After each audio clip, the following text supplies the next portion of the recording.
में प्रकट हुए माँ भगवती के आशीर्वाद ऋषि दुर्वासा के आशीर्वाद से धर्म रूपी पुत्र माँ कुंती ने प्राप्त किया और इनका नाम युधिष्ठिर पड़ गया।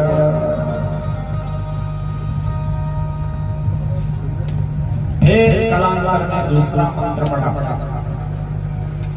ये मंत्र था किसका? इंद्र का। ध्यान देना, 5 पांडव सभी जानते हैं, जानना चाहिए नहीं जानते, पर कौन सा पांडव किसका अवतार था ये नहीं जानते हम, इसलिए ध्यान से सुनो। तो धर्मराज युधिष्ठिर धर्म के अवतार हैं। अब फिर मां भगवती ने, मां कुंती ने एक मंत्र पढ़ा किसका? इंद्र का। इंद्रासान्नेता बृहस्पतिर्दक्षिणा। भगवान इंद्र प्रकट हो गए। देवराज गजारूढ़ पुरंदर शतक्रतो वज्रहस्त महाबाहो वांछितम वांछिता। बोले देवी क्या चाहिए? बोले महाराज कोई चाहिए, पुत्र चाहिए। और साक्षात इंद्र ही अपने अंश अवतार लेकर के मां कुंती के गर्भ से प्रकट हो गए और नाम पड़ा क्या? अर्जुन। अर्जुन जो है वो इंद्र के अंश अवतार है। इसके बाद तीसरा मंत्र पढ़ा वायु का। वायुदेव, ये वही वायुदेव हैं जिनके पुत्र हनुमान जी हैं।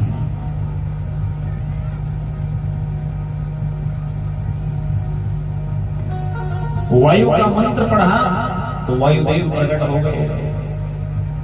एक पुत्र दे दिया कुंती,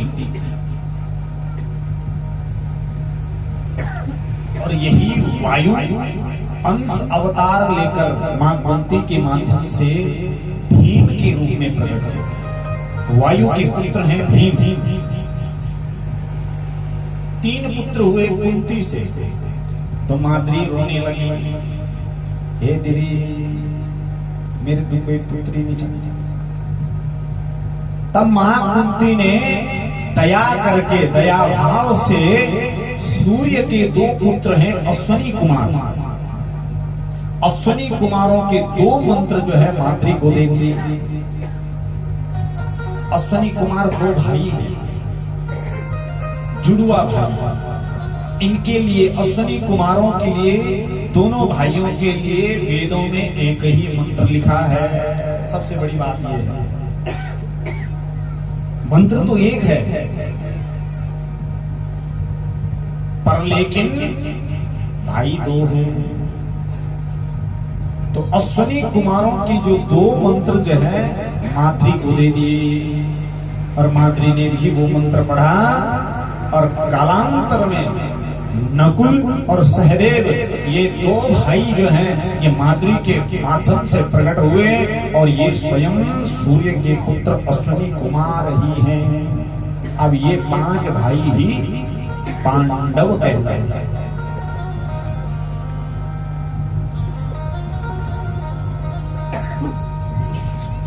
इधर महाराज धृतराष्ट्र जो कि जन्मांध था,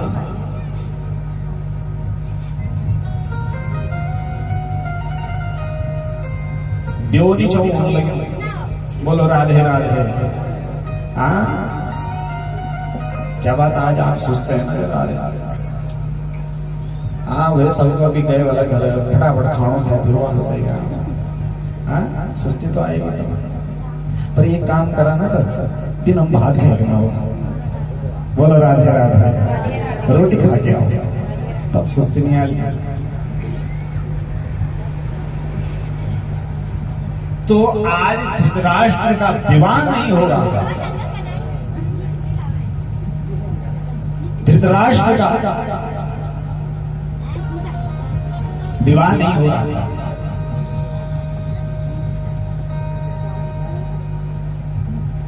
तो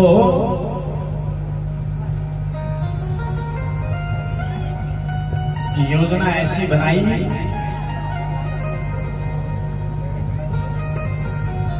योजना ऐसी बनाई गई कि पांडु जी महाराज को लेकर गए कहां?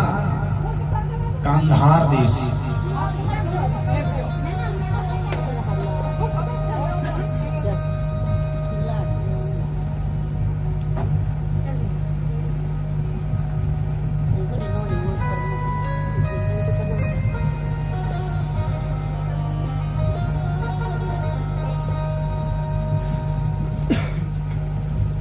पांडु जी महाराज को लेकर गए गांधार देश, जिसका नाम बाद में गांधार पड़ गया।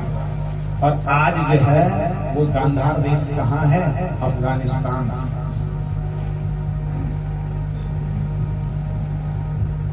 जब हमारा भारत कभी अखंड भारत हुआ करता था, क्योंकि आजादी तो 1947 में मिली, वहां से पहले पाकिस्तान भी यही मजा। पाकिस्तान 1947 को आजाद हुआ, हमसे अलग हुआ। बांग्लादेश, भूटान, म्यांमार,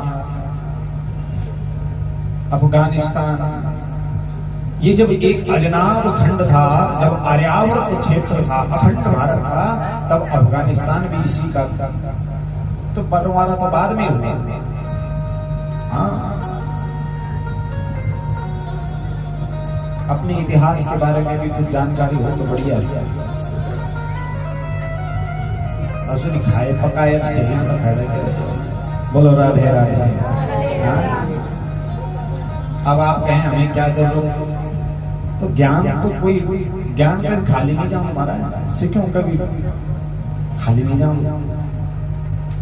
तो जब हमारा अखंड भारत हुआ करता था, जब राजाओं की छोटी छोटी रियासतें हुआ करती थी, तब जो है यहां से पांडु को लेकर गए कहां? गांधार देश में। और गांधार देश के राजा की 2 संतानें थी, एक पुत्र और एक पुत्री। पुत्री का नाम था गांधारी और पुत्र का नाम था शकुनी। अब दिमाग में बात, बोलो राधे राधे। पांडु जी को जैसे दिखाया,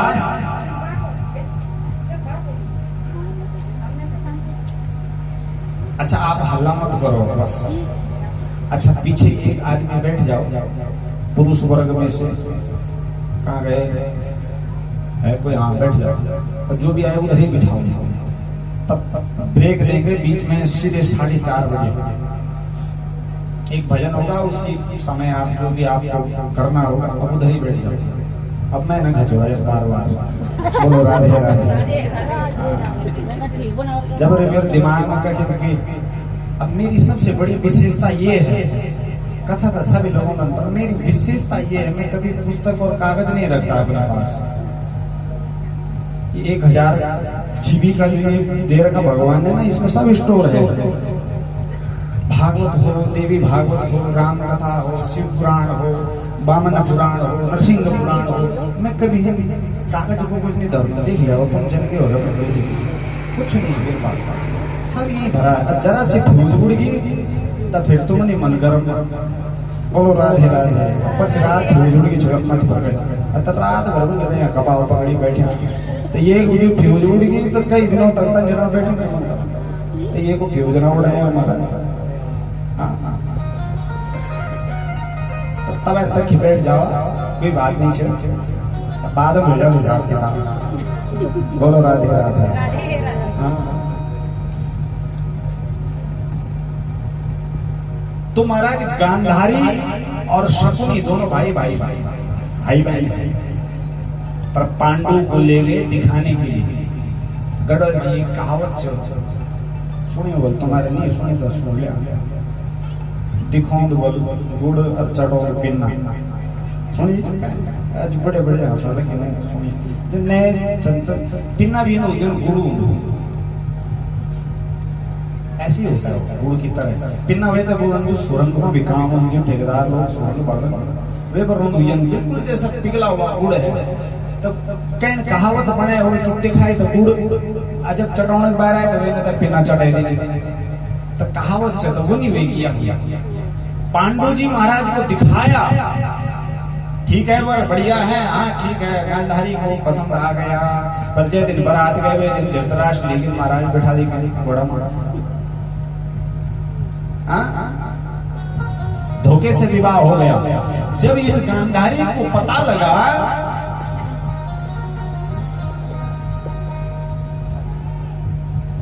कि मेरा बहन का पति तो अंधा है, तो इसने भी प्रतिज्ञा ले ली गांधारी ने, जब मेरा पति ही इस संसार को नहीं देखेगा तो मैं क्यों इस संसार को देखूं। और गांधारी ने भी संकल्प लिया और आंखों में पट्टी बांध ली, वो भी अंधी बन गई। अब महाराज भाई तो भाई ठहरा, भाई तो बहन का प्यारा होता है। तब भाई ने भी संकल्प ले ली कि जिन्होंने मेरी बहन के साथ धोखा किया है, मैं भी अपने नाम का शकुनी नहीं कि मैंने इनका सारा कुल खानदान अगर खत्म नहीं कर दिया तो मैं भी शकुनी नहीं। और ये भी अपनी बहन के साथ हस्तिनापुर में आ गया। हाँ, अच्छा इस शकुनी की विशेषता क्या थी? जबकि अपना राजकाज था, बाबा तो पहले मर गई। इसने अपने बाप को मार दिया, शकुनी ने।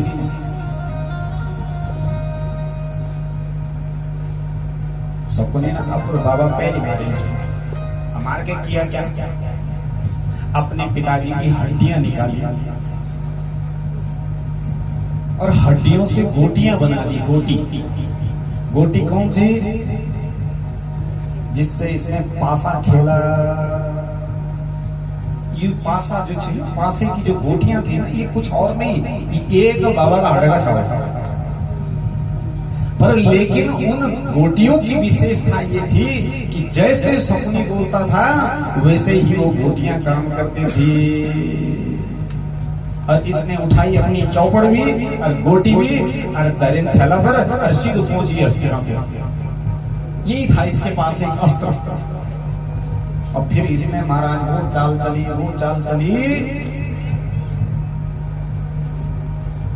परंतु गांधारी की भी जब संतान नहीं हुई तो आज इसने भी ऋषि मुनियों की सेवा करी, भगवान की सेवा करी। एक दिन ऋषि जब इसके घर में आए, जब इसने सुना कि कुंती के तो ऋषियों के आशीर्वाद से पुत्र हो गए और एक नहीं 5, तो मैं भी कुछ सेवा करूं, दिखावा। एक तो उनको सच्ची सेवा दिल से, एक हम दिखाओ। द्युरानी जिठानी सबल, द्युरान बिचारी बड़ी भगत। और भाग्य अपना अपना है, नसीब अपना अपना है। तो बड़ा भाई ठीक ठाक कमाने वाला, ठीक ठाक घर की स्थिति, पर छोटा भाई बेचारा बीमार बेचारा। अब तो देवरानी जेठानी कटी रहती है। पर देवरानी बेचारी बड़ी भगत थी। जेठानी खाली दिखावा करे, जब देवरानी कर वो निकल।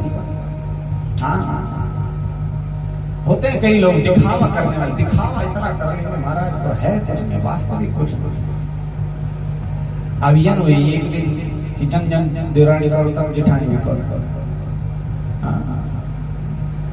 देवरानी मंदिर जाए तो जेठानी में जाए, पानी चढ़ाए तो वो भी चढ़ाए, फूल चढ़ाए तो वो भी चढ़ाए, दक्षिणा चढ़ाए तो वो भी चढ़ाए, जो करे। पर ये बेचारी, इसका पति यानी छोटा भाई जब बीमार था तो वैद्य ने कह दिया कि अब इसकी खूब सेवा करो,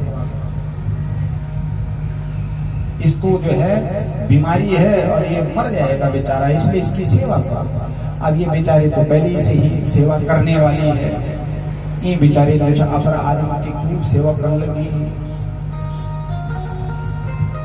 सेवा कथा रसमहो नितराम पिबत्तम। सेवा किसी की भी करो। अच्छा, कोई लोग, कई लोग भगवान को नहीं मानते, कई बोला बैठा है भगवान को विश्वास नहीं करते, कुछ संसार पे विश्वास नहीं करते, कुछ भगवान पे विश्वास नहीं करते। जो भगवान को न माने कोई बात नहीं, मत मानो, लेकिन आप किसी भी रूप में माँ, पिता, गुरु, भाई, समाज, एक की सेवा करने वही भगवान है। जो आपको भगवान से मिलेगा वो उसी से मिल जाएगा। बहुत सारे ऐसे भगवान नहीं मानते, लेकिन अपने माँ बाप को भगवान मानते हैं। भगवान नहीं मानते पर अपने गुरु को भगवान से बढ़कर मानते हैं। वो उसी के लिए भगवान है, और जो भगवान से मिलेगा वो उससे ही मिल जाएगा। अब ये बेचारी को भगवान के विषय में इतना ज्यादा पूजा पाठ कुछ पता नहीं, लेकिन इसको ये अपने पति को ही भगवान मानती है। इसलिए इसने इतनी सेवा करी कि आज भगवान भी प्रसन्न हो गए। भगवान ने कहा, देवी तुम अपनी पति की इतने हृदय से सेवा कर रही हो, तुम जिस चीज के लिए परेशान हो तुम्हें मिलता जाएगा, धन दौलत ऐश्वर्य, इसका स्वास्थ्य सब ठीक होता जाएगा। भगवान ने ऐसे आशीर्वाद दे दिए। अब जेठानी जी ने देखिए, बाबा यहाँ तो दिन दुगनी रात चौगुनी उन्नति हो रही है। बोलिए भाई तुम्हारे क्या चमत्कार चलो, धीरे धीरे तुम्हारी स्थिति सुधन चलेगी। क्यों है बोले दीदी मैं तो कुछ नहीं जानूंगा, मैं तो खाली अपना आदमी की सेवा करने लगी बस। अभी काली तो ठीक से विचारो चल फिर इन भी शाम को तुम्हारा एक बढ़िया सी पैया की लाठी बने मुंगरू से ना। हाँ बोले जब आदमी की सेवा करेगा ये उन्नति होने लगे, भाई तो घर में रंधो नहीं तो मैं सेवा क्या की का तजन ये बेचारो शाम वक्त घर आए, ये बेचारे में करी लाइट बंद, अरे मुंगरन खूब हाथ फटा तोड़ दी। अब जब रूम में बैठ के बोले चल पड़ जा बिस्तर में, अब मैं तेरी सेवा करूँ। वो एक हाथ फटा बेचारा क्या मतलब टूट गई पर क्या मैं तोड़ ली। अब तुम ही पड़ जा बिस्तर में।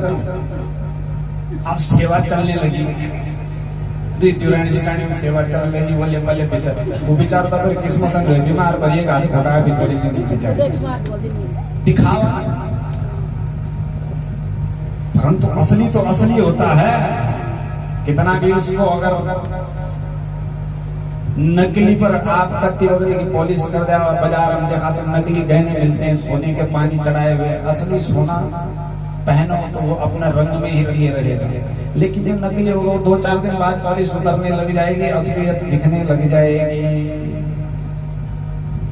इस बेचारी को छोटी वाली देवरानी पति की सेवा करके ऐसी शक्ति प्राप्त हो गई कि महाराज तो मत पूछो। आया दिखाओ ना करो सेवा। भगवान को बड़ा बुरा लगा। भगवान ने कहा भाई देखो अच्छे खासे आदमी के हाथ पैर तोड़ दिए, जबरदस्ती पड़ा है बिस्तर में, चाल तू लेट जा यहाँ तेरी सेवा करो। तो एक दिन भी देवरानी जेठानी वो खड़े हो गए कोटरों में, अब तो यहाँ खत्म है नौकरिया वाले चली गई। अर्जुन भी गए बोला वो सड़ी में चली गई। बोलो राधे राधे। अब चौक चौक तो सब खाने लेने नौकरिया होता सब लेके उखरिया वाला गए नहीं कोटरों पे देवरानी जेठानी बोले पल्ले उखरिया वाला।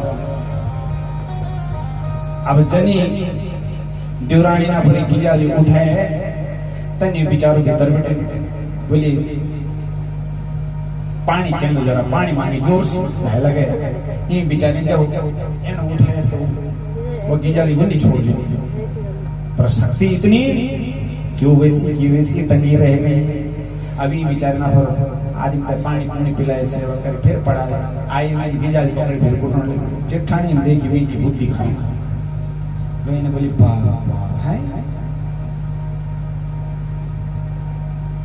फिर गए सोना जी पप्पू का पिताजी जन्नी में उखरे उनके जोल बोल तो जन्नी में जब गिजार के उठोल फुगर तुम पानी मांगे और नहीं मांगो ना तब मुगर अंते कुटाई उठ फिर ये बेचारा डर के मारा एक पहली अड़गा तोड़े।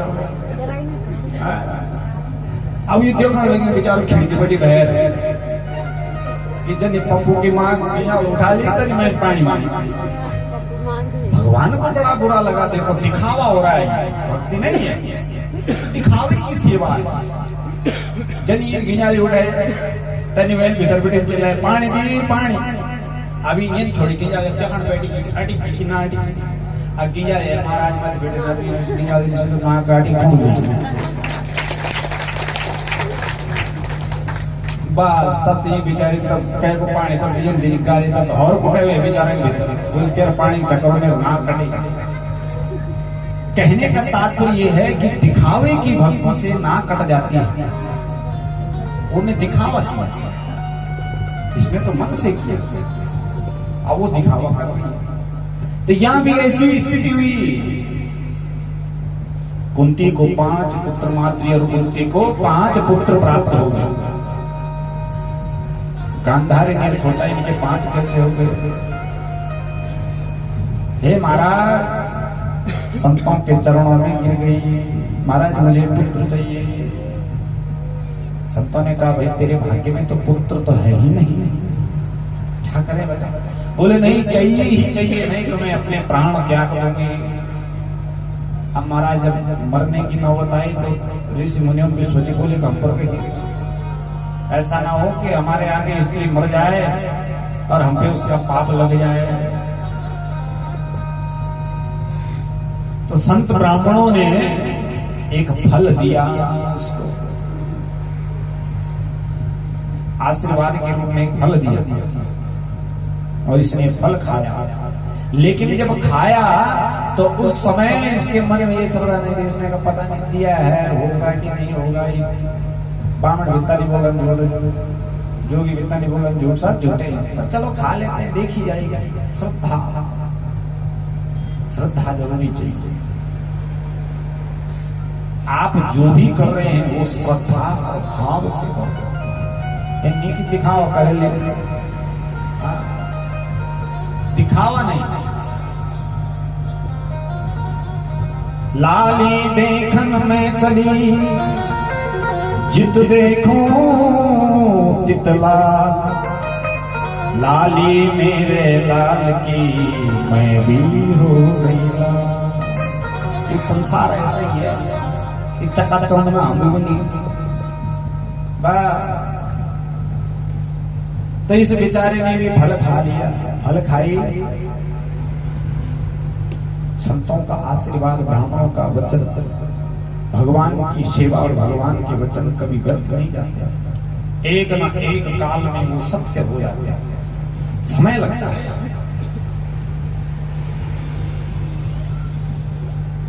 तो आज गांधारी का पेट में एक गर्भ तो हुआ, लेकिन कालांतर में जब वो गर्भ प्रकट हुआ, उस गर्भ से संतान हुई तो संतान नहीं हुई, कोई मांस का एक पिंड को उसने जन्म दिया। एक बड़ा सा मांस का पिंड को उसने जन्म दे दिया। रोई जो, हे राम मेरे साथ क्या हो गया। धृतराष्ट्र ने कहा देवी कोई बात नहीं है। इसने धृतराष्ट्र से निकाली तलवार और उस मांस के टुकड़े के 100 टुकड़े करेगा। सब झूठे हैं, कुछ नहीं है, सब बेकार है, फालतू की बातें हैं। तब तक इतने में फिर संतों का आगमन हो गया, जो आ गया। राजा के यहाँ संतों का आना जाना है, ब्राह्मणों का आना जाना है, सब झूठे हैं, सब ये है। देखो कहाँ संतान है। बोले देवी कुछ न कुछ तो सत्यता है, इसमें कुछ लगता है गड़बड़ है। बोले महाराज मेरे इस जो मांस का जो पिंड को जन्म दिया, इसको जीवित कर दो, एक तो पुत्र बन जाएगा। तुमको जीवित करना पड़ेगा।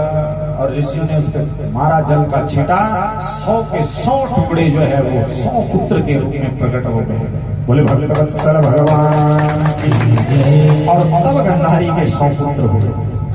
ये 100 पुत्र गांधारी से प्रकट नहीं हुए, गांधारी ने उनको जन्म नहीं दिया। मांस के पिंड का 100 टुकड़े कर दिए और उसी पर ऋषियों ने जल छिड़का, 100 के 100 पुत्र बन गए। और ये कहलाए कौरव।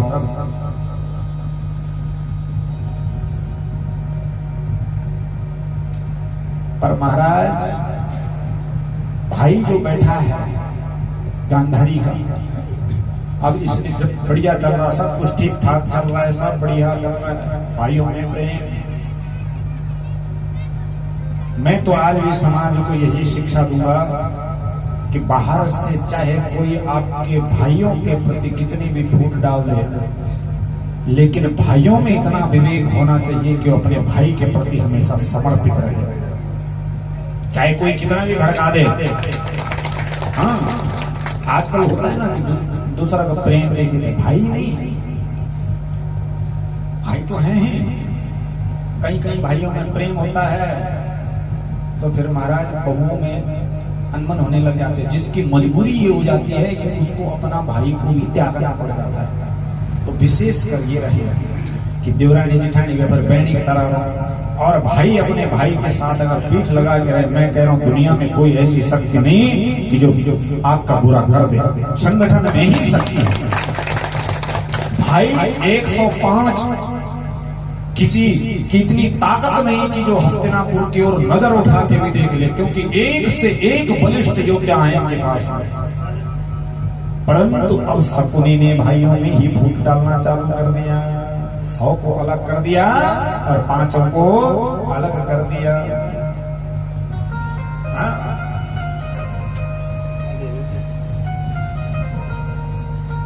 निकाल दिया राज्य से बाहर, बिल्कुल नहीं, क्योंकि पांडु जी महाराज को रोग था पांडु का।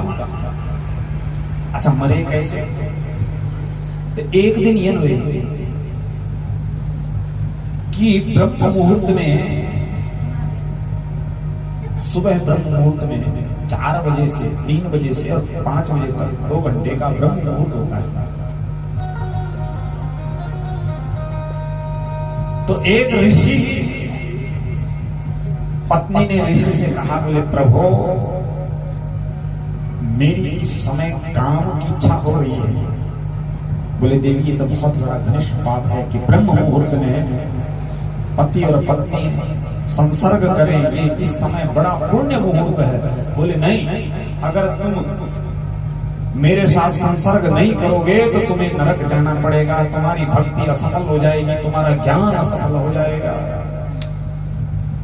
और महाराज ऋषि ने कहा ठीक है, इस शरीर में तो नहीं, पर मृग के रूप में हम एक दूसरे के साथ संसर्ग करेंगे तो पाप भी नहीं लगेगा और आपकी भी कामना पूरी हो जाएगी। आपको अगर संतान की इच्छा है तो कोई बात नहीं। लेकिन जब ये दोनों ऋषि और ऋषि पत्नी मृग के रूप में संसर्ग कर रहे थे, उसी समय पांडु राजा वन में गए और इन्होंने इस हिरणी को बाण मार दिया, इस मृगा को बाण मार दिया जिस समय वो संसर्ग कर रहे थे।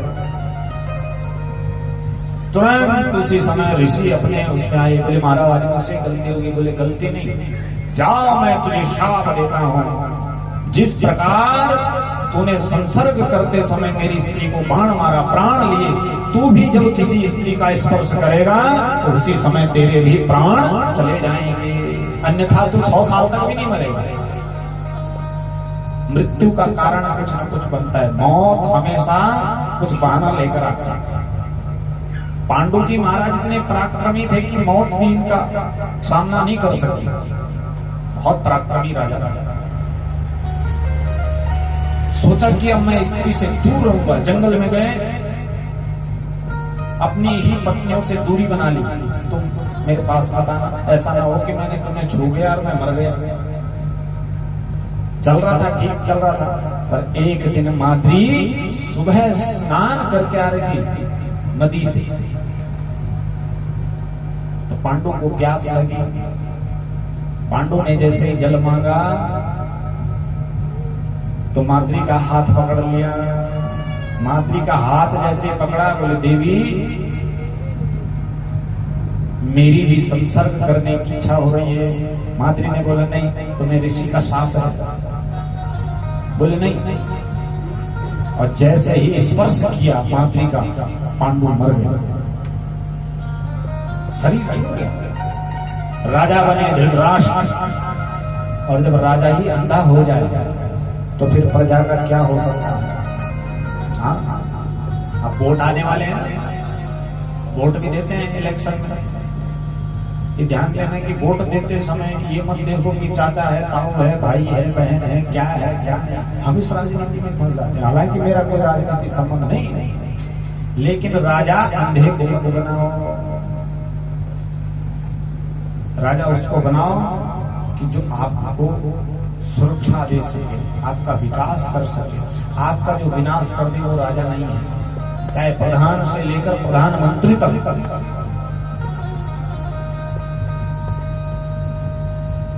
क्योंकि 18 साल के बाद नागरिकता मिली है आपको, इलेक्शन कमीशन जो है आपको वोटर आईडी कार्ड देता है। क्यों 18 साल से पहले क्यों नहीं? क्योंकि आप नागरिकता जो लेते हैं, जो आप 17 साल तक आप नाबालिग हैं, उसके बाद बालिग हैं, और हम तो 50 साल के होकर के भी वोट उसी को देते हैं महाराज जहां से कुछ मिल जाए, मिले न मिले। लेकिन राजा अंधा नहीं होना चाहिए। अंधा हुआ तो फिर तुम जितेली अब बाद आई नहीं, अत्ता तुम कबाल पकड़े हे महाराज हम तो किले बने और जाएगा किले बने और तो प्रधान तुम्हें ऑन नहीं लगे। हाँ, इसलिए राजा अंधे को मत चुनो। यथा राजा तथा प्रजा। धृतराष्ट्र अंधा था, हस्तिनापुर के राज्य सिंहासन पर बिठा दिया।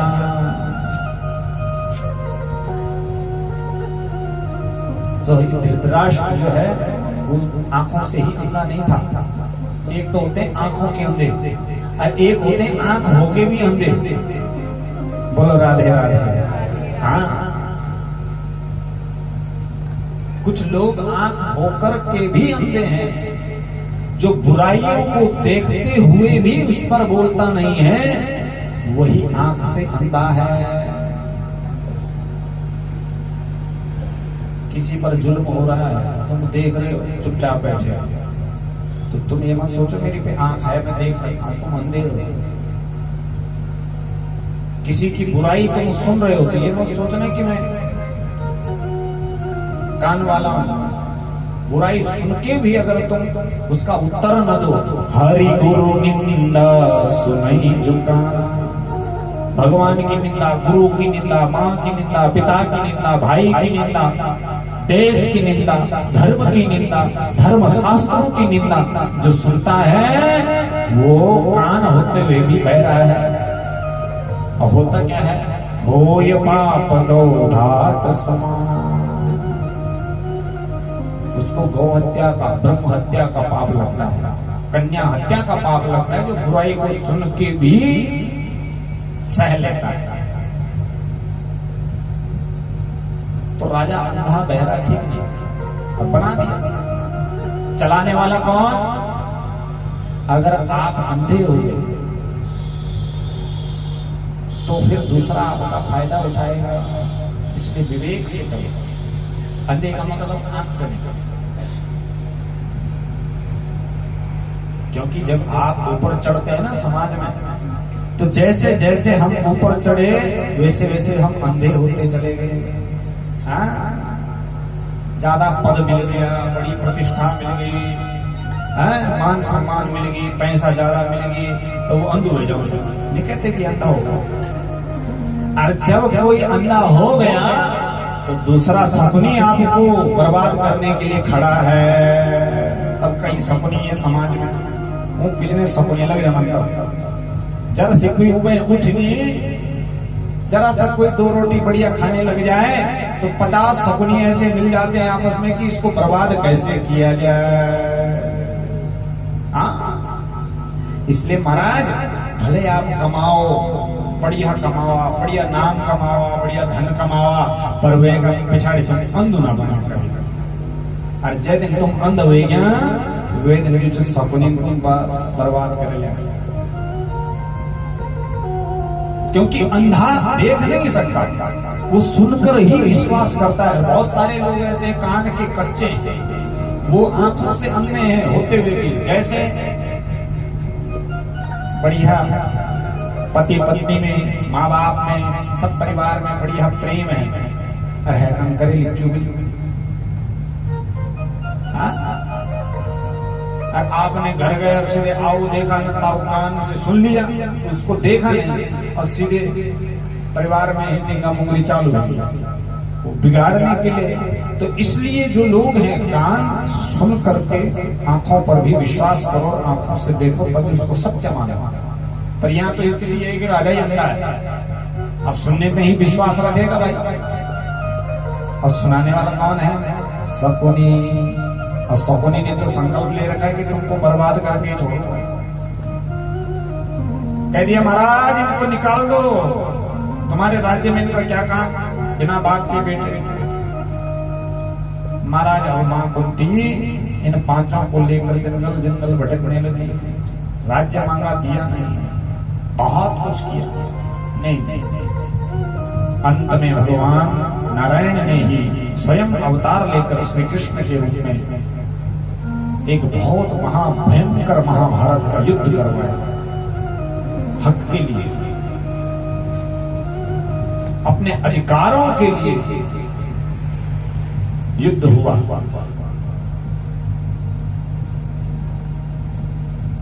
युद्ध होने के पश्चात हे वेद व्यास जी कहते हैं कि सूत जी कहते हैं ऋषियों, जिन अर्जुन जो इंद्र के अवतार हैं उनका एक पुत्र था जिसका नाम था अभिमन्यु। अभिमन्यु को भी मार दिया गया चक्रव्यूह ने। और एक अभिमन्यु की पत्नी थी विराट नरेश की पुत्री जिसका नाम था उत्तरा। श्रीमद् भागवत में इसका वर्णन है विस्तार से। और उत्तरा के पुत्र हुए परीक्षित। और परीक्षित जी महाराज ने जब अपने राजकाज में सब ठीक किया, महाभारत का युद्ध हो गया, राज्य मिल गया, पांडवों ने अपना राज्य चलाना प्रारंभ कर दिया हस्तिनापुर में। बाद में उत्तरा के पुत्र परीक्षित को पांडवों ने राज्य दिया और स्वर्गारोहण चले गए। इन्होंने भी जो है ऋषि अपमान कर दिया तो गले में सर्प डाल दिया, 7 दिन की मृत्यु का शाप मिल गया। तो श्री सुखदेव जी महाराज ने इनको नैमिषारण्य के तीर्थ कथा श्रीमद् भागवत रूपी ग्रंथ महाज्ञान की उस ज्ञान गंगा में ऐसा गोता लगवाया कि परीक्षित की मृत्यु हो गई। परीक्षित जी महाराज ने बेटे को राज्य दिया। बेटे का नाम जन्मेजय। जन्मेजय जब राजा बने, गद्दी में बैठे, छोटी अवस्था है, छोटी अवस्था में एक दिन एक ऋषि का नाम है उत्तंक।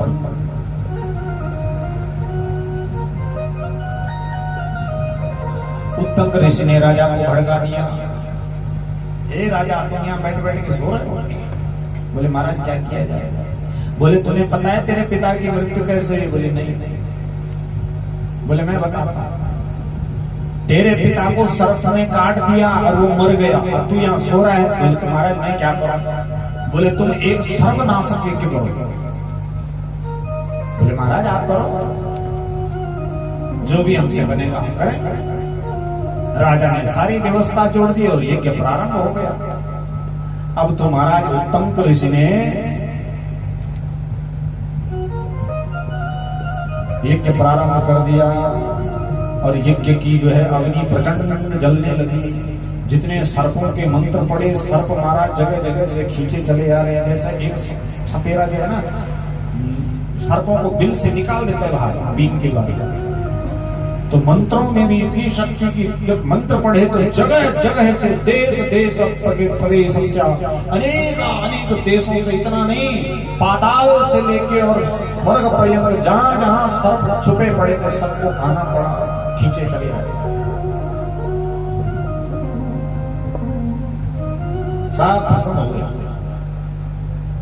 तो आज सौनक जी ने पूछा महाराज ये उत्तम ऋषि ने ऐसा क्यों करवाया? उत्तम ऋषि कौन है और इनका सर्पों से क्या बैर है? हे महाराज मुझे बता दो, ये उत्तम ऋषि ने ऐसे उल्टे काम क्यों करवाए? सर्प ने काटा परीक्षित को, उत्तम ऋषि यहाँ क्यों पधार गए और इन्होंने इतना बड़ा काम क्यों करवाया? महाराज मुझे समझ में नहीं आया। तो बोले एक समय की बात है,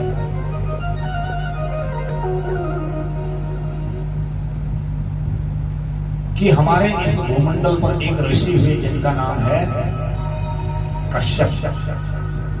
कश्यप सभी जानते हैं क्योंकि कश्यप एक गोत्र भी है, वही कश्यप ऋषि।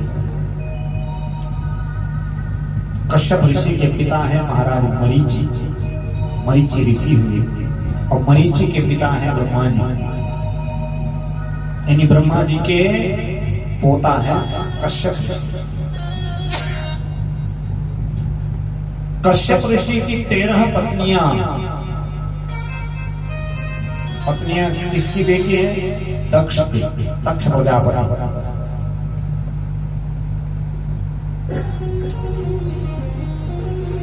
इन 13 पत्नियों में से एक का नाम था कद्रू और एक का नाम था विनीता। कद्रू और विनीता। तो विनीता ने गरुड़ों को जन्म दिया